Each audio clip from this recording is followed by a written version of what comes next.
Sejauh mana sebenarnya kehadiran Indonesia di forum internasional ini bisa memberikan sumbangsih bagi kawasan Asia Pasifik maupun juga global? Pemirsa sudah bergabung bersama kami. Ini adalah Direktur Riset Indo-Pacific Strategic Intelligence, Aisyah R. Kusuma Sumantri. Selamat siang, Mbak Aisyah. Selamat siang, Mas Anggi. Terima kasih atas waktunya. Dengan Jadi senang hati. kita melihat Pak Prabowo sibuk sekali ya. Betul. Kunjungan bilateral, lawatan kenegaraan, kemudian dilanjutkan dengan dua KTT besar. Betul, betul. Performansnya seperti apa pendapat Mbak? Pak Prabowo sejauh ini memperlihatkan wibawa beliau ya di panggung internasional. Beliau menyampaikan interest Indonesia untuk menciptakan perdagangan yang lebih inklusif, yang lebih lebih setara. Lalu kita bisa melihat juga beliau di sini berdiri sejajar dengan pemimpin-pemimpin dunia lainnya. Dan beliau di sini juga selain kemudian menghadiri ya KTT tersebut juga berhasil kemudian mengantongi sejumlah kerjasama bilateral dengan negara-negara lain yang kemudian menjadi partner Indonesia. Oke, ini kesempatan baik untuk kenalan diri lah ya, Betul, sebagai presiden betul. baru kita ya. Oke, dan apresiasi juga cukup oke ya. Jadi Betul. negara-negara juga langsung dengan mungkin cara pembawaan Pak Prabowo yang luas, bahasa Inggrisnya dan lain-lain, jadi bisa lebih lebih chill mungkin. Yes, lebih chill, yes. ya. Oke, Mas Kan. Nah nanti kita akan jeda dulu, Mbak Aisyah. Pertanyaan berikutnya adalah ini kalau yang namanya APEC selalu ada masalah antara Tiongkok dan juga Amerika Serikat. Bagaimana ini mempengaruhi perjuangan kita juga untuk mendapatkan investasi? Pemirsa, nanti kami akan kembali usai jeda. Tetaplah bersama kami.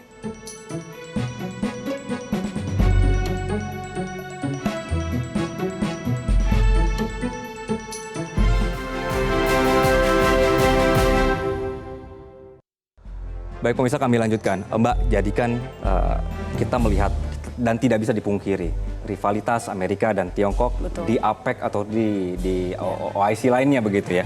Nah, ketika sekarang posisi geografis saja kita sangat dekat dengan Tiongkok. Ya. Nah, apakah ketika kita mencoba untuk bersikap imbang supaya tidak berat ke Amerika, tidak berat ke Tiongkok, itu justru menguntungkan atau justru merugikan? Ya. Indonesia ini kan sebenarnya pada dasarnya punya free and active foreign policy ya, bebas dan aktif gitu. Dalam artian kita tidak bisa memihak ke salah satu pihak. Secara konstitusi kita tidak bisa bergabung dengan aliansi, dengan koalisi. Makanya sebenarnya secara lahiriah sebenarnya ya, kebijakan luar negeri Indonesia itu sifatnya netral gitu. Nah, apa yang kita lakukan sekarang itu kita melihat bahwa Tiongkok ini memiliki pertumbuhan ekonomi yang sangat pesat. Memang tidak bisa dipungkiri bahwa Indonesia ini melihat adanya potensi kerjasama dengan Tiongkok secara besar. Memang investasi meningkat, perdagangan meningkat. Nah, tetapi permasalahannya kita tidak yakin dengan apa intensi Tiongkok. Karena kita tahu bahwa ada isu-isu ya di Laut Cina Selatan khususnya di mana Tiongkok ini kemudian melakukan territorial claim di Laut Cina Selatan melalui Nine Dash Line. Nah, ini menjadi permasalahan karena kalau kita lihat di sini kita tidak yakin posisi Tiongkok ini seperti apa. Jadi mesti ada tendensi Tiongkok untuk kemudian menjadi agresif di kawasan tersebut. Yang dilakukan oleh Indonesia sekarang adalah mencoba untuk kemudian mengimbangi kekuatan tersebut dengan menciptakan adanya perimbangan pengaruh kedua negara tersebut. Nah, salah satu hal yang kita lihat di sini adalah Indonesia ini meningkatkan kerjasamanya dengan Amerika Serikat. Nah, peningkatan ini dilakukan dengan berbagai macam kerjasama ya, termasuk diantaranya adalah meningkatnya jumlah latihan bersama militer antara Indonesia dengan Amerika Serikat dalam beberapa tahun terakhir. Jadi istilahnya itu kita seperti membangun kayak safety net, Mas, untuk kemudian tetap menjaga keseimbangan antara itu dua nggak negara. berbahaya, nggak memicu pihak lain untuk jadi marah atau sensitif? Tidak, justru menurut saya itu merupakan sebuah posisi yang netral, Mas. Jadi kita melihat, tapi ini netral bukan berarti kita tidak melakukan apa-apa ya, Mas ya. Dalam artian kita secara aktif berusaha untuk kemudian bisa menjaga keseimbangan tersebut sehingga kemudian kita tidak terlihat berpihak ke salah satu pihak. Nah, itu justru menguntungkan kita karena secara pragmatis, Mas. Ini juga kebijakan yang sebenarnya sangat pragmatis dari segi ekonomi. Ini kita bisa mendapatkan keuntungan, tetapi kita bisa mendapatkan security garanti dari kekuatan besar seperti Amerika Serikat. Oke, sebenarnya kita bisa memanfaatkan posisi kita sebagai dalam tanda kutip ya primadona nggak sih? Jadi ketika ada tarik menarik antara Amerika dan Tiongkok, kita menjadi sesuatu yang wah ini bisa kita manfaatkan buat kekuatan baru gitu atau juga kepentingan nasional kita. Ya, saya setuju. Karena memang pada dasarnya kita primadona kan? Iya. Self claim ya. Self claim primadona. Tapi pada dasarnya memang kita bisa menjadi primadona dengan beberapa syarat, Mas. Yang pertama adalah kita harus menjaga perekonomian kita untuk tetap kuat. Karena mau tidak mau, Mas, agar kita tidak terpengaruh oleh kemudian kekuatan-kekuatan besar ini, kita harus punya bargaining position atau posisi tawar, sehingga kita bisa punya stance yang independen atau posisi yang independen dalam menentukan arah kebijakan kita sendiri. Jangan sampai ekonomi kita lemah lalu kita menjadi ketergantungan, Mas, yang ada dengan kekuatan-kekuatan di luar negeri. Itu yang pertama. Lalu yang kedua adalah ini sebenarnya demokrasi yang sehat. Demokrasi yang sifatnya partisipatoris dan sehat. Mungkin ini agak membingungkan, kenapa kok butuh demokrasi di sini? Karena jawabannya adalah kita melihat bahwa check and balance atau kemudian adanya fungsi kontrol dari masyarakat ini sebenarnya penting untuk melihat bagaimana kemudian kedekatan pemerintah dengan salah satu kekuatan, Mas. Ketika misalnya kita sudah terlalu dekat dengan China atau Amerika Serikat, fungsi check and balance-nya kemudian bekerja. Kita mengingatkan bahwa kita tetap bebas aktif, kita tetap netral, kita tetap kemudian melakukan kebijakan luar negeri yang sifatnya netral tapi tetap aktif. Dari pernyataan-pernyataan Pak Prabowo selama kunjungan ini, menurut Mbak, are we on the right track? Ya. Untuk keseimbangan tadi ya. Kalau misalnya kita lihat ya, Mas, memang ini kita lihat dari lawatan beliau ke luar negeri ya, bagaimana kemudian Pak Prabowo ini kemudian berkunjung ke China, lalu kemudian dilanjutkan ke Amerika Serikat dan kemudian berlanjut ke dua KTT besar ini. Dan ini memperlihatkan bahwa pilihan untuk kemudian melakukan lawatan luar negeri kedua negara besar tersebut itu memperlihatkan adanya perimbangan potensi perimbangan dari Pak Prabowo sendiri. Terlebih lagi kalau kita mendengarkan pidato beliau ya ketika inaugurasi presiden, beliau menyebutkan kan 1000 Friends Zero Enemy ini sama menggaungkan apa yang kemudian sudah diucapkan oleh Presiden SBY di masa lalu, bahwa Indonesia di sini posisinya adalah pasifis, Mas. Kita berusaha untuk kemudian mendapatkan posisi yang sebenarnya paling netral dan kemudian bisa menjembatani dua kekuatan besar tersebut. Ya. Mbak, jadi kan isu ekonomi kan kadang-kadang juga bukan kadang-kadang mempengaruhi ya, untuk keputusan politik luar negeri negara-negara kawasan Asia Pasifik. Ketika badai menerjang, ada pandemi, ada ekonomi, ada perang Ukraina, kemudian stok dan komoditas ini jadi membuat negara-negara ini saling memproteksi diri sendiri untuk menyimpan bahan-bahan baku itu sendiri begitu. Ini bisa mengganggu nggak dalam hal geopolitik dan juga tarik-menarik diplomasi ketika mereka juga harus menyelamatkan dong untuk internal sendiri begitu. Tentu, Mas, karena di zaman modern ini, Mas, kita sudah tidak bisa berbicara lagi tentang ekonomi terpisah atau kemudian tentang isu-isu strategik dan keamanan terpisah. Semuanya telah membaur menjadi satu. Jadi ini sepertinya sesuatu yang abu-abu ya. Ini berbeda dengan kalau kita ingat misalnya di era Perang Dingin dulu, itu sangat jelas sekali batasan antara blok barat dan blok timur. Kalau sekarang ini sebenarnya ekonomi merupakan hal yang kemudian pada akhirnya mengintegrasikan sistem komunitas internasional menjadi sesuatu yang sifatnya global ya. Bahkan kalau kita bicara tentang Amerika Serikat dengan China, mereka merupakan dua negara yang memiliki hubungan perekonomian yang sangat kuat. For example, Amerika Serikat sendiri sebenarnya ini kan memiliki banyak sekali manufacturing company ya yang kemudian ada di China. Sementara China sendiri menganggap Amerika Serikat menjadi salah satu pasar terbesarnya. Nah, ini kan memperlihatkan bahwa sebenarnya tidak sesimpel itu untuk kemudian kita menilai ya apakah kemudian perang akan terjadi atau tidak di masa depan gitu, atau kemudian apakah konflik ini akan berujung pemisahan blok kekuatan seperti yang terjadi di tahun 40 sampai 90-an waktu itu ya. Nah, ini kita melihat bahwa ada sesuatu yang baru. Nah, termasuk ketika kita bicara tentang supply and demand, yes, ini akan sangat berpengaruh karena mau tidak mau ketika ada konflik di luar negeri, ini akan sangat berpengaruh terhadap permasalahan supply and demand. For example, sekarang kan kita bisa melihat bahwa salah satu yang kemudian terjadi ya setelah perang dari Rusia dan Ukraina, dampaknya adalah bagaimana negara-negara tersebut mencoba untuk kemudian lebih berdikari ya secara energi, karena Rusia merupakan salah satu pemasok gas alam terbesar di dunia. Negara-negara Eropa sekarang mencoba untuk kemudian membuka bauran energi yang lebih luas, yang lebih banyak ya dari segi energi terbarukan. Dan di samping itu kita bisa lihat juga nih dari front Timur Tengah nih, Mas, ini juga kan berpengaruh terhadap kemudian harga-harga bahan pangan, terutama misalnya harga bahan pokok seperti dan energi ya seperti minyak bumi. Nah, ini kan berpengaruh sebenarnya secara luas. Nah, untuk kebijakan proteksionisme kita lihat sebenarnya memang ada kebijakan-kebijakan tertentu yang mengarah ke situ. Terutama kalau kita lihat sekarang Trump telah menjadi presiden Amerika Serikat. Dan kita tahu bahwa salah satu kebijakan utama yang kemudian dikeluarkan Trump adalah itu Make America Great Again, America First, yang sentimennya masih dibawa ke dalam presidensi dia yang kedua, Mas.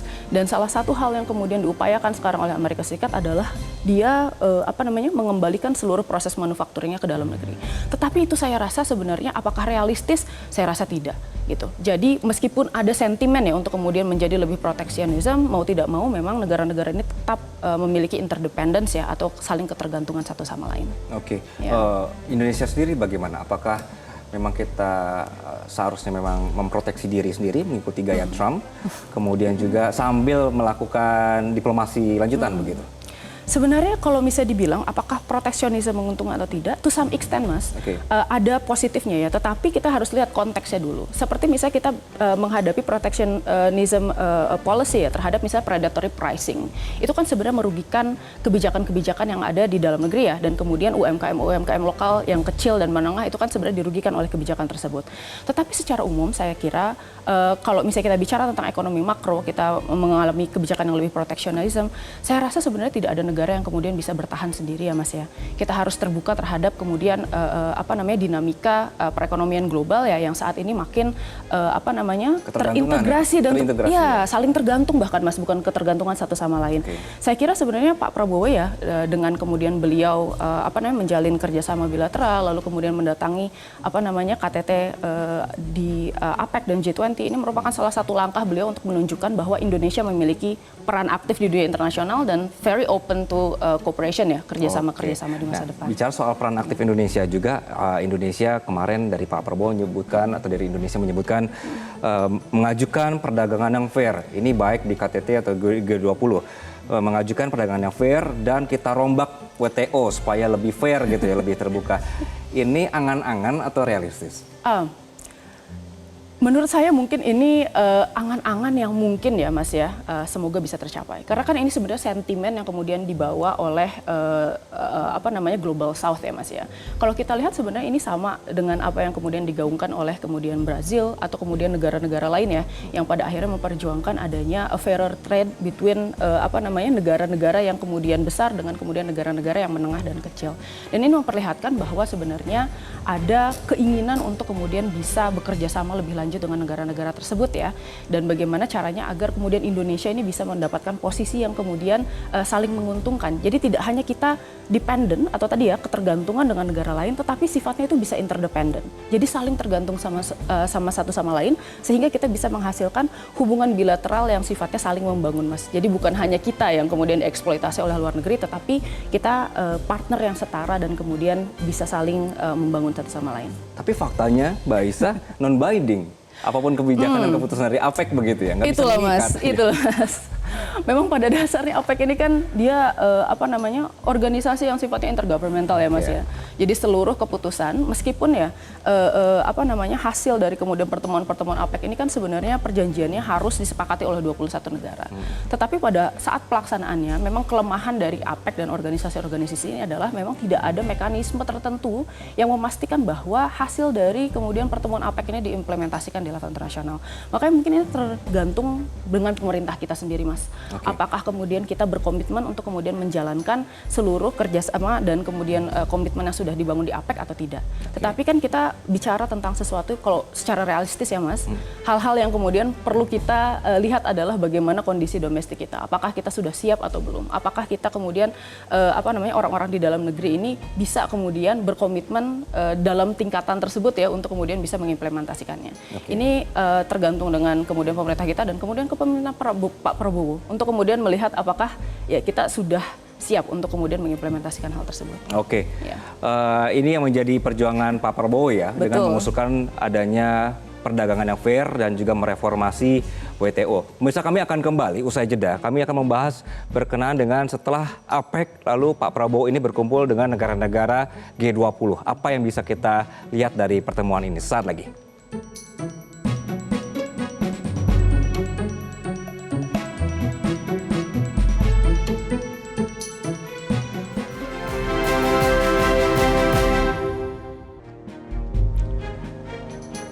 Kembali di Special Report, pemirsa, kami membahas lawatan Pak Prabowo ke sejumlah negara dan juga pertemuan di Amerika Selatan.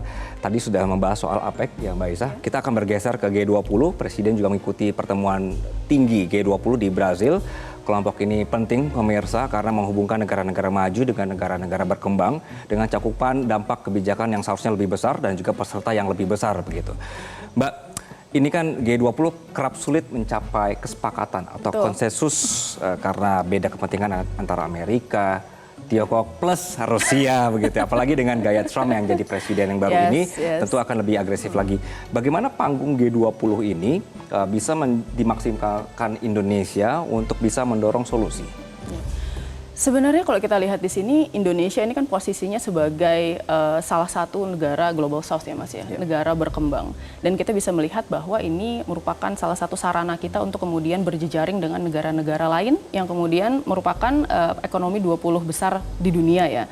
Dan saya rasa ini merupakan salah satu ajang yang penting bagi Indonesia untuk kemudian bisa menyampaikan concern-nya serta kepentingan Indonesia di dunia internasional. Nah, termasuk salah satunya hal-hal yang sering disebut adalah bagaimana kemudian Indonesia ini berjuang untuk kemudian bisa memperjuangkan dunia yang kemudian lebih damai, perdamaian dunia ya. Lalu kemudian kita membicarakan tentang kemudian kemiskinan, global poverty dan kemudian pengentasan kemiskinan tersebut dan bagaimana kemudian kita bisa menimbulkan kayak kesetaraan global ya. Dan itu merupakan sesuatu yang sebenarnya mungkin bisa dicapai di dalam forum-forum besar seperti ini. Oke, Mbak, langsung saja. Tapi tidak ada pembahasan Gaza. Tidak ada pembahasan Ukraina. Betul. Tidak ada pembahasan bahwa Amerika sudah mengirimkan bantuan senjata ke Ukraina dan senjatanya sudah dipakai Ukraina begitu ya untuk nembak Rusia. Ini mereka tone deaf atau memang sengaja pura-pura tidak tahu ada masalah ini?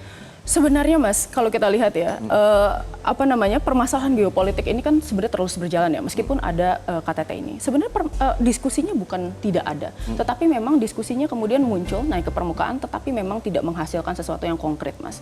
Dan salah satu hal yang kemudian paling kita cermati di sini ketika kita membicarakan tentang konflik Gaza ya di KTT G20, ini adalah sebenarnya ada menghindari ya adanya kemudian pointing the fingers at Israel, yang mana itu kan merupakan salah satu pembahasan kita. Ini kemudian dibatasi diskusinya ke dalam lini area kemudian humanitarian dan kemudian ekonomi ya, yang sebenarnya kita tahu merupakan pembahasan yang penting. Tetapi memang ini tidak kemudian menjadi pembahasan yang 100% kemudian bisa menyelesaikan akar dari konflik permasalahan tersebut.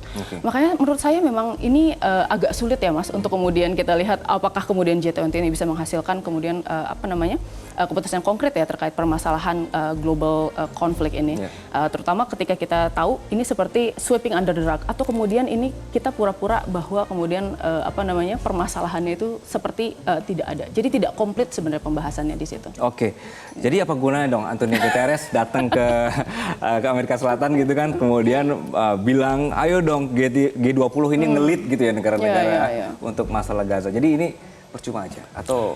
Saya rasa sebenarnya tetap ada pembicaraan ya yang sebenarnya penting dan mengarah ke arah sana. Meskipun memang dengan PBB ya? Iya, meskipun memang sebenarnya kalau kita lihat ya Mas, ini kan memang sesuatu yang tadi ya secara konkret belum sampai ke tahapan bagaimana kemudian kita bisa menghasilkan perdamaian di kedua negara. Karena mau tidak mau kita harus akui bahwa kemudian permasalahan di Ukraina, permasalahan di Gaza itu merupakan permasalahan geopolitik yang sebenarnya sangat kompleks ya, dan itu tidak ada satu solusi yang kemudian bisa menjadi panacea atau kemudian a cure of them all gitu. Masing-masing permasalahannya sangat pelik. Tetapi setidaknya dengan kemudian diangkatnya permasalahan-permasalahan tersebut, ini bisa menjadi salah satu titik awal diskusi ya untuk kemudian menimbulkan awareness terkait permasalahan penciptaan perdamaian di kawasan-kawasan tersebut. Oke, Mbak Isa, maaf. Setelah ini berarti presidensinya G20 Afrika Selatan ya, betul ya? Betul. Oke, Afrika Selatan ini salah satu negara yang paling kekeh untuk memenjarakan Israel begitu. Mudah-mudahan isu ini bisa naik gitu ya ketika mereka jadi presidensi ya. Gitu. Oke, Mbak Isa, untuk level G20 ini geopolitik kan justru bisa mempengaruhi, kebalikan dari tadi ya, mempengaruhi ekonomi, industri, dan global isu. Bagaimana kita melihat bahwa pertemuan ini pun nanti bukan seremonial saja, ada yang bisa dihasilkan. Karena kita melihat jangankan soal Ukraina, soal isu lingkungan saja ini tidak konkret ya konsensusnya, karena ada Amerika yang tidak mau tanda tangan misalnya soal efek rumah kaca misalnya gitu. Bagaimana Mbak?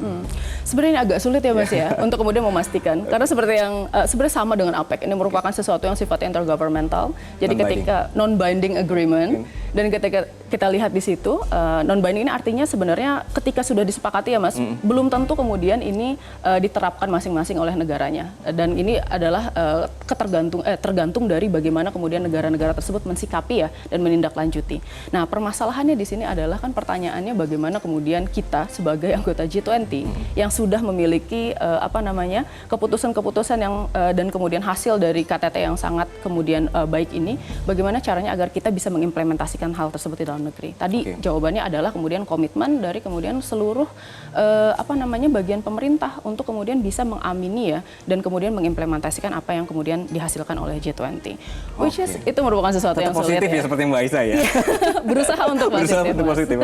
Oke. Setidaknya ketika kita datang ke sana itu bisa dimanfaatin ya buat berbicara langsung dengan kepala-kepala negara ini untuk mengangkat isu-isu yang diajukan oleh Indonesia. Nah, salah satunya ini juga ada Mbak Isa, kita bisa putarkan visualnya. Presiden Prabowo ini sempat melakukan kunjungan dan juga bertemu dengan Presiden Amerika Serikat Joe Biden. Ini di 12 November lalu. Kunjungan ini informasinya untuk memperbarui komitmen kerjasama kedua negara. Mbak Isa, kita tahu Amerika sekarang punya presiden baru. Ketika sedang melakukan perjanjian seperti ini untuk extend kerjasama ya, seberapa bisa mengikat ketika presiden baru muncul pun bisa saja dia saya mau kebijakan yang baru dengan Indonesia begitu. Apa gunanya berarti dari pertemuan ini? Itu permasalahan dengan politik ya Mas ya. Terkadang memang kebijakannya memang tidak berlanjut di antara presiden satu dengan presiden lain. Apalagi seperti dengan Amerika yang kita tahu kan sekarang yang sedang in power itu adalah kemudian partai dari Demokrat, lalu kemudian digantikan dengan Republikan. Memang ada tendensi dari kemudian pemerintah baru untuk kemudian bisa menghapuskan ya program-program dari pemerintah lama. Dan ini merupakan sesuatu yang sebenarnya tidak unik dengan Amerika ya, tetapi ini bisa terjadi di negara manapun di belahan dunia. Dan ini salah satu hal yang kemudian mungkin bisa dilakukan untuk meminimalisir hal tersebut adalah kemudian kita tetap melakukan follow up Mas. Dan kemudian bagaimana caranya agar kita bisa menjaga hubungan baik yang positif ya sifatnya dan konstruktif antara Indonesia dengan Amerika Serikat. Nah, di era Presiden Donald Trump, saya yakin sebenarnya Donald Trump ini kan juga memiliki ya salah satunya kekaguman terhadap pemimpin-pemimpin negara yang kuat.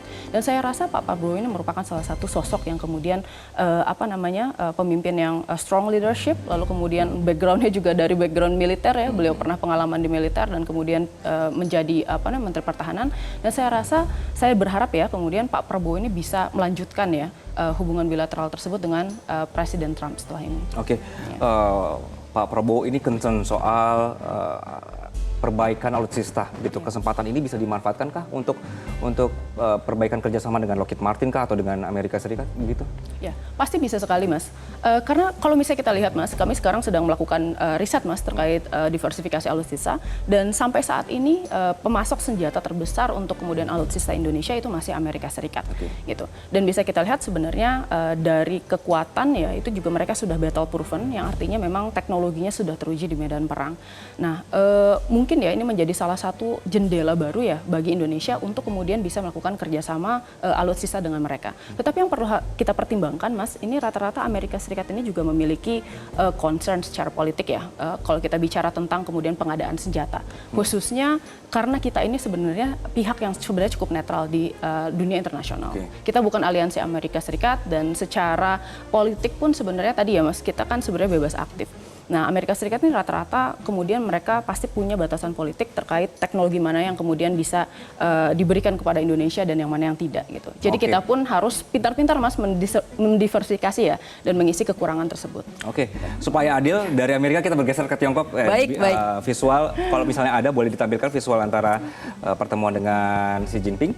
Bahwa ada yang menarik pemirsa, dari pertemuan ini sempat ada joint statement antara Pak Prabowo dengan Presiden Xi Jinping. Di situ Xi Jinping menyampaikan statement yang menjadi heboh di dalam negeri karena berkenaan dengan ketika Pak Prabowo di sana disebutkan ini semacam ada pengakuan terhadap garis-garis batas Laut Cina Selatan versi Tiongkok yang kemudian sudah direvisi oleh Kemlu bahwa kita tidak ada pengakuan ya soal 9 Dash itu. Mbak, sensitif ya isu Sensitif, ini ya. sangat Jadi sensitif, Mbak, ketika isu Pak ini. Prabowo ini kita saksikan ketemu dengan Xi Jinping, kemudian ada masalah Laut Cina Selatan.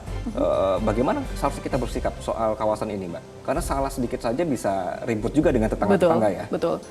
Kebijakan Indonesia selama ini memang tidak pernah mengakui adanya 9 dash line yang sekarang sudah berubah menjadi 10 dash line, Mas.